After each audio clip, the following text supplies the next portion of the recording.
Buenas tardes, una vez más su programa Comentando la Noticia. Es una fecha un poco especial, 1 de mayo, y obviamente la Voz Universal no quiere estar ajena a ese festejo. Haremos una mención específica al 1 de mayo al final del programa. Por ahora decirles que este programa sale por la 91.2 FM, La Voz Universal, pero también nos puede seguir por Face, nos puede seguir por Instagram, nos puede seguir por el YouTube y con un poquito de paciencia usted lo podrá escoger por qué vía nos sigue, para que lo escuche, para que lo pueda analizar, para que este programa que pretende ser útil, que pretende ser no un entretenimiento de 20, 25, 35, 40 minutos para gente que no tiene nada que hacer, sino más bien para gente que quiere informarse bien, entonces usted lo pueda volver a mirar, volver a pensar, volver a analizar y que le ayude. Esa es nuestra intención, que le ayude también a formarse un criterio propio sobre los distintos temas que estamos tocando en el programa. Así que ya sabe, por la radio, por el Face, por el Instagram, por YouTube, de cualquier manera usted puede seguirnos hoy en directo, más tarde en diferido y más tarde en su casa y más tarde donde usted se encuentre. Bueno, el primero de los temas que quisiera tocar, porque se ha puesto un poquito ya, diríamos, caliente el tema de la elección de octubre de 2019, porque el tiempo se corta, estamos cada vez más cerca de la fecha en la que ya no se puede cambiar nada, que es el mes de junio, y por supuesto ya también los candidatos tienen que ir presentando las cartas que tienen, bien bajo la manga o bien bajo la mesa, las cartas marcadas, pero tienen que ir hablando claro de su posición, de sus propuestas, porque el país si los va a votar, obviamente tiene que saber en base a qué va a elegir alguno. Vamos, por supuesto, a dar por hecho, hasta ahora sigue corriendo el dúo oficialista, aunque ya sabemos las observaciones de un referéndum en contra, diciéndole no puede postular a estas elecciones el 2019, que es el referéndum del 21 de febrero. Está la Constitución que prohíbe más de una vez la reelección consecutiva, y recordemos de que el presidente en ejercicio actual va a ir por su cuarto mandato. El cuarto. Son 14 años ya en el poder. 14 años que, como muy bien lo ha recordado toda la prensa oficial y la opositora, etcétera, etcétera, pues está marcando un hito en la historia de Bolivia. Es el presidente que más tiempo ha estado en ejercicio de forma continua en el poder. Eso ya es un mérito, pero estamos ante una posibilidad de que eso se siga reeditando y se vaya ya a un planteamiento que es muy propio del grupo que ideológicamente se identificaron con la propuesta del socialismo siglo XXI. Todos, sin excepción, siguen el patrón de Cuba. Es decir, aquí una vez llegamos al poder, no nos vamos más. Mire qué curioso. Hay países donde hay partidos socialistas, pero donde hay más cultura democrática, y los gobiernos se suceden según mandan las constituciones, pues en los periodos establecidos, cada 4 años, o cada 5 años, o cada 6 años, y dejan el poder para que el siguiente, pues, periodo el pueblo de nuevo elija a quien quiere en el gobierno. Los ideólogos y los, de alguna manera, que han expuesto el programa del socialismo siglo XXI, Cuba, Venezuela, Nicaragua, ahora Bolivia, pues están en la línea de perpetuarse en el poder. Los argumentos pueden ser muchos, pero estamos yendo contra una práctica prácticamente, diríamos, universal en Occidente, de democracias que tienen como característica el respeto al voto y lo otro es la alternancia en el poder. Son muchos años de experiencia, son varios siglos en los cuales se ha propuesto la democracia liberal como un modelo de progreso en la alternancia. Nadie tiene la varita mágica, nadie tiene las respuestas para todo, nadie se puede considerar único, salvo que empecemos a pensar de que somos elegidos por la divinidad y que nadie más piensa en el país, nadie más puede encarrilar el país, nadie más tiene respuestas a los problemas del país, nadie más puede sucederle en el poder, etcétera, que ya son evidentemente argumentos no políticos, no sociales, no filosóficos y por supuesto también no éticos. Uno por honestidad, pues dice, yo acepto este cargo por tanto tiempo y en base a eso se lo eligió. Y uno después ya no puede cambiar las reglas del juego. A mí me eligieron por 4 años y de pronto digo, no, yo no me voy a los 4 años. No, a usted se lo eligió por 4 años. Y entonces si su compromiso legal, constitucional, es irse después de los 4 años. Tiene derecho a ser reelegido una sola vez consecutiva. Muy bien, estupendo. Si lo ha hecho tan bien, si mantiene ese apoyo popular, pues será reelegido una vez más, pero después, bajo ningún argumento, se puede prorrogar en el poder. Darle vueltas, buscarle, qué sé yo, el queso al gato, ¿ya? Para que, siguiendo este apetito, bueno, pues encuentre la vía para comerme el queso. Bueno, pues son argucias, son trucos, son triquiñuelas, pero no es legal, no es constitucional y no es respeto a la voluntad soberana que en última instancia tiene el poder, el derecho a elegir a sus gobernantes. Fíjense ustedes en la imagen que, bueno, pues hay candidatos para todos los gustos. Obviamente que se identifican desde el oficialismo a unos y a los otros se los califica opositores. En el fondo no son opositores. En el fondo es gente que tiene derecho también a postularse, a relevar en el cargo al actual presidente y se oponen o no se oponen. Porque tenemos a uno de los candidatos que cada vez se identifica más con el propio programa de gobierno actual. Carlos Mesa rehúye mostrar demasiadas diferencias con el actual gobierno, con las políticas del actual gobierno.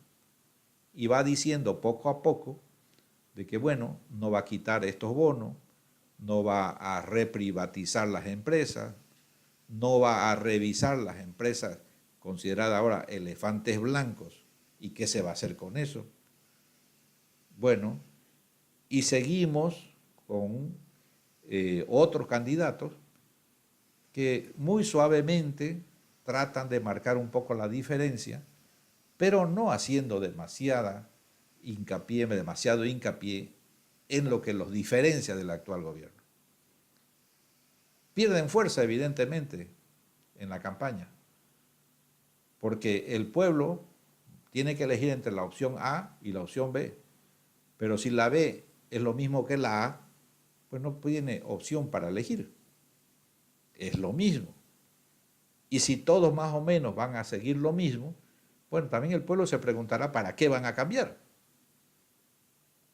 ¿Es que es más bonito, más simpático, es más machote? ¿O cuál es el problema? Porque si no es por ideas, no es por programas, no es por ideología, entonces, ¿qué justificativo tiene la alternancia?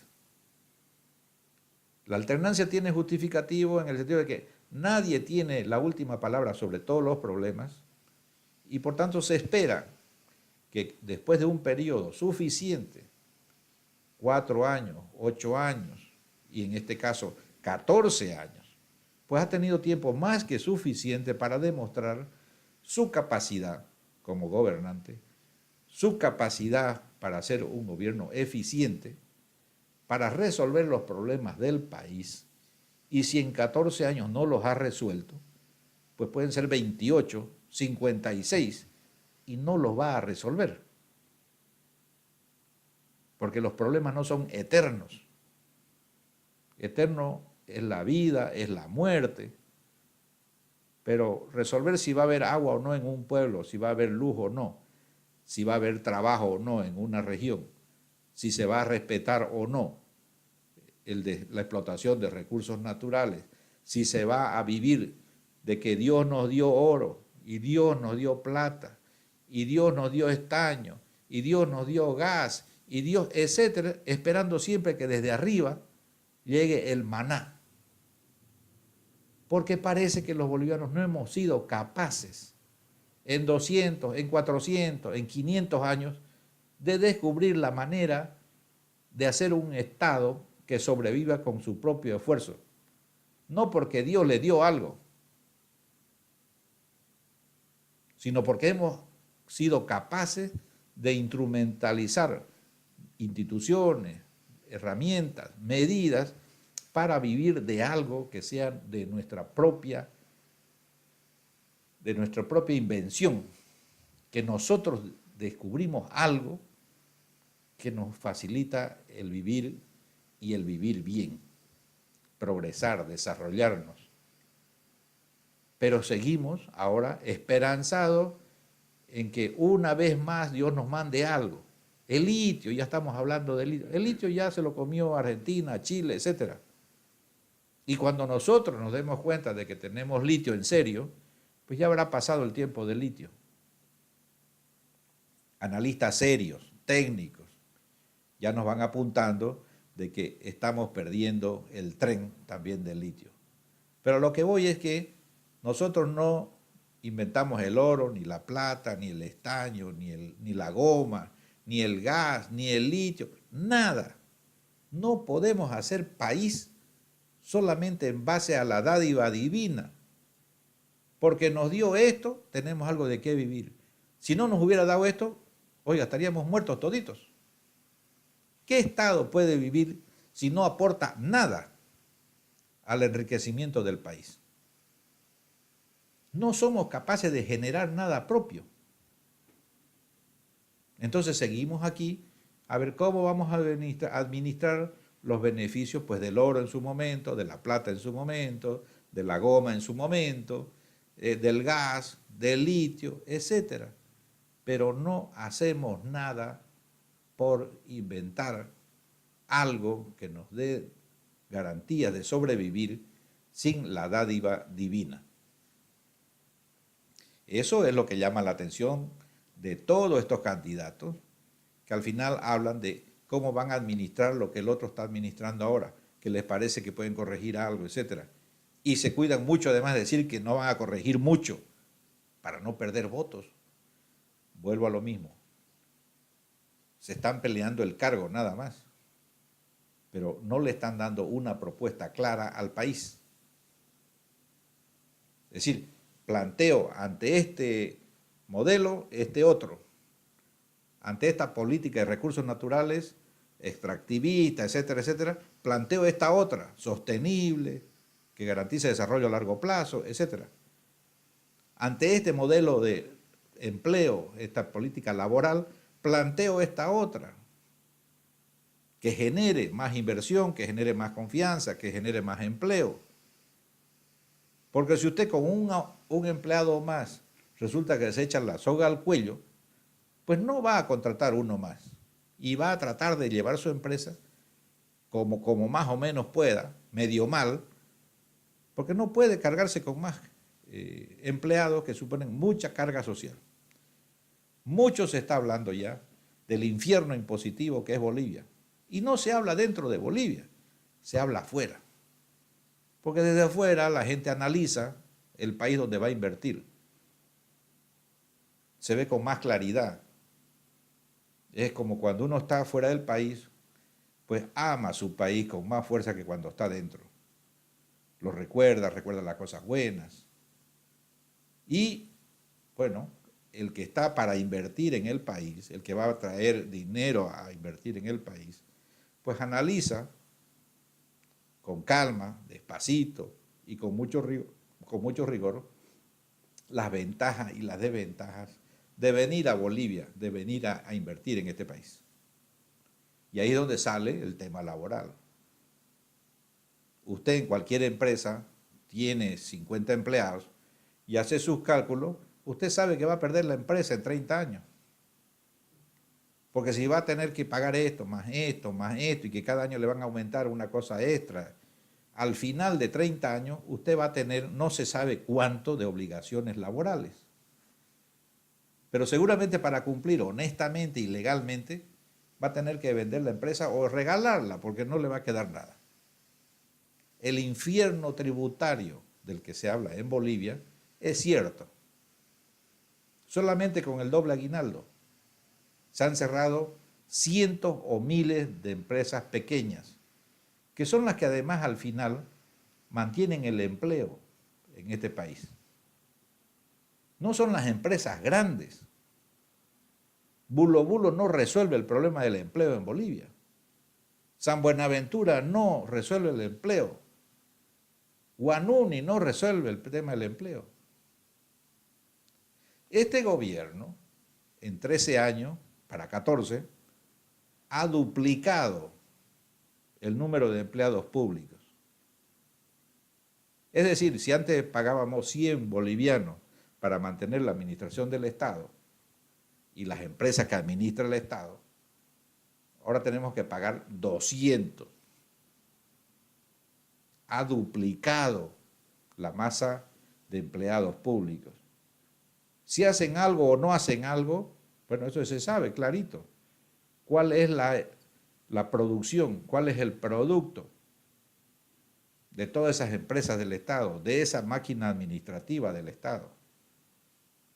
A mí me sorprende mucho porque suelen haber exposiciones brillantes, estupendas, como he presenciado el otro día a una directora de un sector que está automatizando la administración del Estado, que está metiendo donde puede la computadora, la internet, etcétera, para mejorar, para modernizar, decía ella, el Estado boliviano.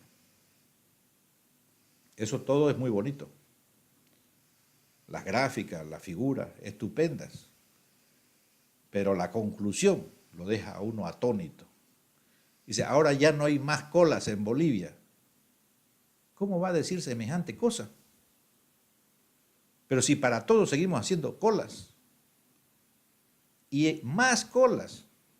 Ya lo he comentado en una otra ocasión. Mi señora, por un error que no es de ella, y renovar su carnet de identidad, ha tardado casi 2 años. Y se han hecho gestiones a nivel local, a nivel nacional. Al final nunca se aclaró por qué a una señora que durante 30 y tantos años se le ha renovado su carnet, de pronto ya no se le puede renovar. Porque hay algo que ha aparecido que no lo permite, que hay que juntar un nuevo documento, un documento de unos padres que murieron hace catapún de años. Bueno, y nadie lo resuelve. Y trámite va, y trámite viene, tiempo, plata. 2 años para conseguir la renovación de un carnet de identidad. Que hay gente que lo consigue en 24 horas, yo también soy testigo, pero no todos consiguen eso.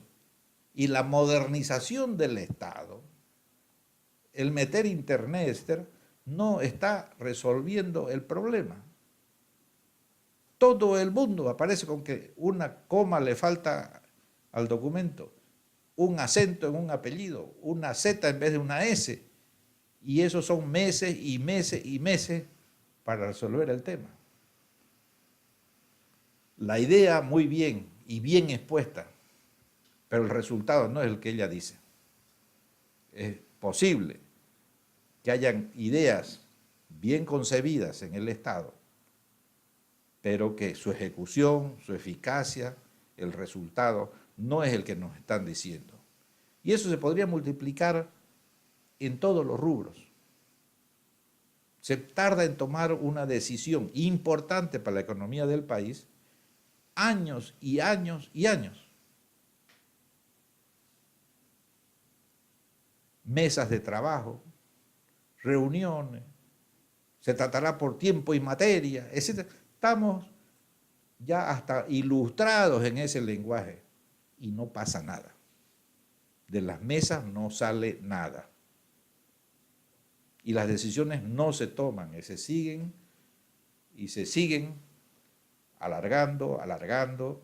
Y por supuesto, los beneficios de esa posible medida, pues reducida a nada.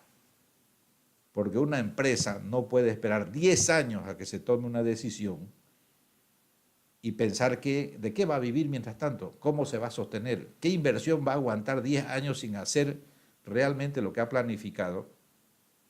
Bueno, todo eso, van a disculpar ustedes, es largo, pero todos estos candidatos que están en pantalla tienen que hablar sobre eso. Tienen que hablar sobre eso. ¿Qué es lo que proponen para que esto mejore? ¿Qué es lo que dicen? Yo voy a hacerlo de esta otra manera para que esto se resuelva, ya que estos otros en 14 años no lo han resuelto. Pero para mí, la verdad es que me ha sorprendido lo más duro desde el punto de vista de una propuesta en teoría de oposición, ha sido escuchar de un candidato con muchas posibilidades, según todas las encuestas, que ni siquiera se anima, porque eso es coraje, para decir yo soy blanco, punto. Y no decir soy leche, color de leche, café con leche, no soy medio chocolate.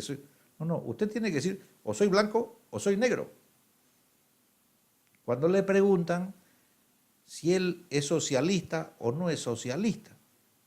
Oiga, ¿cómo un candidato a estas alturas no va a decir, bueno, pues soy socialista, o soy medio socialista, o soy un cuarto socialista, algo? No, pero es que el socialismo, es que el liberalismo ya son conceptos pasados. Bueno, a ver, usted que ha inventado algo nuevo, dígalo, ¿cuál es el invento? Usted no es socialista, no es capitalista. A ver, ¿cuál es ahora la propuesta? En la tercera vía. Pero a mí me gustaría un mínimo de claridad. Y creo que el país necesita claridad en las propuestas. Hay un libro reciente que resume, bajo el título de Un siglo para juzgar, lo que ha significado el socialismo, el comunismo, después de un siglo, 100 años, intentando regir estados, países, con el esquema, con el modelo, con la ideología marxista. No encuentra usted los éxitos que obviamente usted no se los puede pedir en el primer año a nadie, pero después de 100 años usted podría mostrar resultados en alguna parte diciendo, mire, aplicado este modelo, hecha carne la ideología marxista, el resultado espectacular está en tal parte, mírelo. El resultado es que después de 100 años, todos los marxistas cuando dejan el poder van a vivir a un país capitalista. Oiga, ¿no le llama la atención que todos quieren salir de Cuba, aunque sean nadando entre tiburones, como lo he dicho alguna vez, hacia Miami, y no hay ninguno tirándose en Miami entre los cocodrilos y los tiburones, nadando hacia Cuba? No hay ni uno. Al primero que lo haga va a ir a récord Guinness, seguro. Entonces nadie mete su plata en un país que no tiene ninguna garantía en su sistema financiero, económico, etc. ¿Usted cree que algún marxista, comunista, va a llevar su plata a guardarla a Cuba? No, pues la mete en el JP Morgan, en cualquier inversión inmobiliaria en Miami, o si es pues del grupo de poder más importante, hará inversiones inmobiliarias en Nueva York, en San Francisco, qué sé yo, en Chicago. Se mete en los países capitalistas. ¿Dónde están los hombres de Chávez, del coronel Chávez de Venezuela?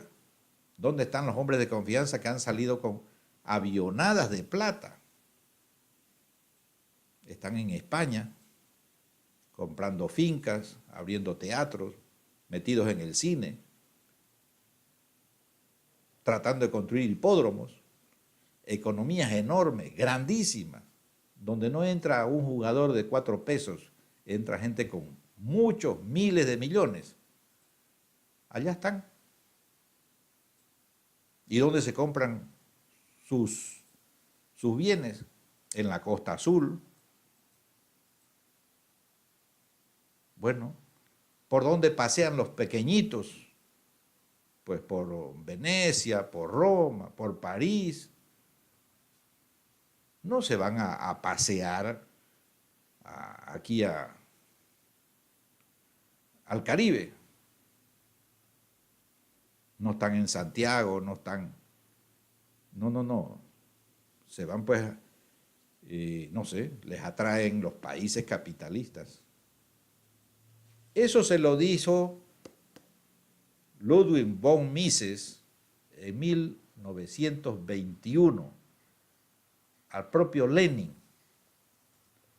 Le dijo, esto no va a funcionar. Cuando estaban en los afanes primeros de implementar el primer Estado comunista del mundo. Bueno, Ludwig von Mises en 1921 le dijo a Lenin, esto no va a funcionar. Y desde entonces no se ha hecho más que corroborar lo que ya demostró en la primera gestión. En la URSS, el producto bruto de Rusia en ese momento, bastaron 4 años. ¿Y en qué se convirtió? En un país más pobre. Deshizo su aparato productivo. Que después Stalin invirtiera todo en armas, en investigación para mejorar su aparato bélico, militar. Por supuesto que lo hizo, a base de empobrecer absolutamente al país. Toda la URSS cayó por pobreza, no cayó porque fueron norteamericanos ni cosas por el estilo a tumbarlo. Se vino abajo porque era insostenible la hambruna, la esclavitud, la opresión en la que vivía toda la URSS para poder mantener en el poder un régimen que lo único que buscaba era militarizar cada vez más a la URSS, para hacer una lucha universal, etcétera, etcétera.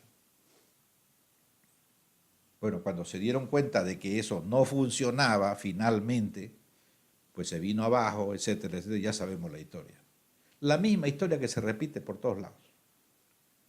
Entonces, ¿cómo un candidato a la presidencia en Bolivia, que está ahorita con las cifras frescas, con los datos frescos de cuál es la situación del país, no va a definir si él va a seguir el mismo modelo socialista, comunista, o qué es lo que propone? Porque si va a proponer el mismo modelo fracasado, pues entonces, oiga, habrá que buscar votos en otra parte. Bolivia tiene que salir de este estado en el cual el déficit fiscal aumenta, el déficit comercial aumenta, toda la inversión ineficiente que se ha dado en estos 13, 14 años, no hay que inventársela. Está en Bulo Bulo, está en San Buenaventura, está en esas separadoras, etcétera, etcétera. Grandes industrias sin la materia prima, en el peor de los lugares para llegar a los mercados. Elefantes blancos. Antes teníamos de la anterior dictadura, de los años 70, Carachipampa, y todos hablamos de Carachipampa. Bueno, pues ahora tenemos Bulo Bulo, San Buenaventura, Guanuni, etcétera, etcétera. ¿Cuántos Carachipampas tenemos? Y eso va a haber que mantenerlo hasta que alguien diga, señores, esto hay que cerrarlo porque no funciona. Mientras tanto habrá que ponerle plata y plata y plata al saco sin fondo. Entonces, lo primero de un candidato en estos momentos tiene que tener claridad ideológica. Es decir, ¿va a plantear algo distinto a lo que ya conocemos o no va a cambiar nada? Ahí están, a la vista de ustedes en la pantalla, pues los candidatos tendrán que hablar claro. No podemos seguir en la neblina, en las cosas a medias, en que me diferencio, pero no me diferencio. Soy opositor, pero no me opongo. Quiero cambiar, pero no voy a cambiar nada, etcétera, etcétera. El país necesita claridad. Y entre otras cosas, necesita claridad sobre un tema fundamental que ya se nos está atragantando en el país. Es este tema. El tema del narcotráfico. El tema de la producción excedentaria de coca, que no va más que al narcotráfico, no va a otra parte. El 95% de la producción de hojas de coca del Chapare va al narcotráfico. No podemos seguir dándole vueltas a esto. Bueno, los candidatos también opositores, que no, repito, no son opositores, sino, bueno, que están intentando llegar al gobierno, cambiar al actual gobernante, pues tienen que hablar claro sobre esto. Cuando se descubre, de pronto, pero una organización grande, de muchos cientos de millones de dólares en nuestro país, ya no son colombianos, ya no son mexicanos, ahora resulta que son, solo falta que sean quispes, mamanis, etcétera, etcétera, son nacionales. Y que lo que nos preocupa es quién filtró el audio. No, pues,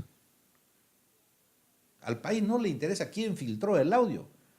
Lo que se interesa es qué van a hacer con este problema. Y no es cuestión de cambiar soldaditos por ahí, 100, 200 soldaditos. No, no es eso. Si los traficantes no son los chiquititos, pues los que llevan en mochilas la droga, son los grandes. ¿Quién es el que da el capital? ¿Quién da la materia prima? ¿Quiénes son los que tienen las redes, las conexiones internacionales para que esto se mueva? Esos no son los mochileros. No interesa quién filtró el audio, lo que interesa es cuál es la estructura que maneja el narcotráfico en Bolivia. El mismo general Ciro Farfán, que fue posesionado por el presidente como comandante de la policía, lo ha dicho. Es decir, venimos 13 años cambiando a ritmo de más de uno por año de comandantes generales y seguimos, y más preocupados de la política que de las funciones de policías. El Abel de la Barra, ¿acaso no estaba de azul en las manifestaciones del partido de gobierno? ¿Es esa la función de la policía? Bueno, es un tema demasiado grande, demasiado importante para que no se hable con claridad y de frente a la ciudadanía sobre el tema del narcotráfico. Nos entretenemos, ahora hay una Miss de por medio y todos preocupados a ver si le vemos la cara, ¿no? No, si no interesa verle la cara, si es bonita, no es bonita. La Miss no es la cabeza del tráfico de drogas. En todo caso es una beneficiaria. La pobre pues se ha metido en un lío por ganarse unos pesos. Pero ¿dónde están las cabezas? Y eso es lo que la ciudadanía pide, lo que la ciudadanía exige. Porque es un tema que no puede ir más lejos, ya no podemos seguir con esto. Bueno, les decíamos al principio del programa, que espero que lo estén siguiendo por la radio, por el Face, en YouTube, en Instagram, por todos los lados, que íbamos a cerrar con una mención honrosa al 1 de mayo, el Día del Trabajador. Sabemos muy bien la historia de las luchas en Chicago, la consecución de los derechos de los trabajadores, desde las cosas más elementales, cuántas horas por día, cuántas horas por semana, que se respete esto en cuanto más países, pues mejor, y hay que llegar a todos. Estamos lejísimos. En Occidente hacemos problemas porque no nos subieron el sueldo, porque no nos dan esto, porque no nos dan lo otro. Oiga, hay más de la mitad del mundo que ni ha oído hablar de derechos laborales. Tenemos que ser conscientes un poquito del enorme beneficio, la suerte que hemos tenido de nacer de este lado del mundo. Porque hay más de la mitad del mundo donde no hay derecho ni a la vida. Te cortan la cabeza cuando les da la gana al gobernante. Y no hay a quién reclamar.